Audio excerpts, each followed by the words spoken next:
அசுரனின் சுயரூபம். வலது புறத்தில் இருந்த போலியாக உருவம் கொண்ட சிவபெருமான் வடிவத்தில் இருந்த அசுரன் தன் சுய உருவத்தை எடுத்தாள். தேவியை உள்ளே கொல்லவே யான் இங்கு அனுப்பப்பட்டவன். இம்முறை எவ்வித பிழையும் இன்றி நான் உன்னை கொன்றே தீருவேன் என்று கூறினான்.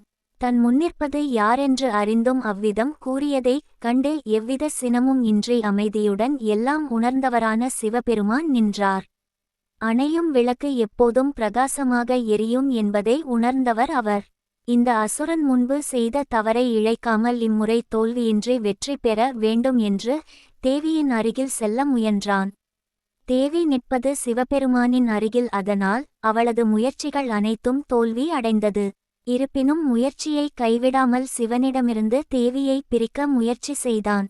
ஆனால் அவன் எடுத்த அனைத்து முயற்சிகளிலும் தோல்வி அடைந்தான்.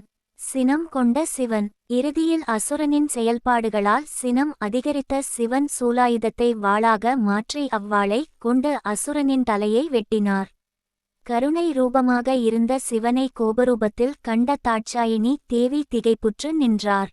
சினம் தணிந்த சிவபெருமான் அந்த அசுரனால் ஏற்பட்ட உதிரக்கரை நீக்கி மீண்டும் தன்னுடைய பழைய உருவமான கருணை உருவிற்கு மாறினார். அரக்கனால் ஏற்பட்ட இடர்பாடுகளை களைந்த இருவரும் வனத்தில் உலாவிக் கொண்டு இருந்தனர்.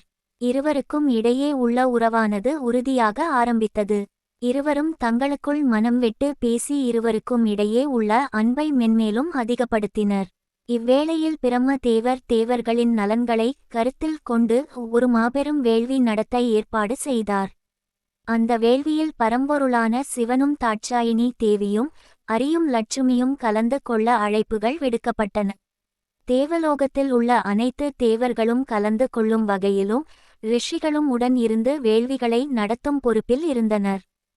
இந்த வீடியோ உங்களுக்கு பிடிச்சிருந்தா லைக் பண்ணுங்கள், ஷேர் பண்ணுங்கள், கமெண்ட் பண்ணுங்கள். மறக்காமல் இந்த சேனலை சப்ஸ்கிரைப் பண்ணுங்கள். நன்றி.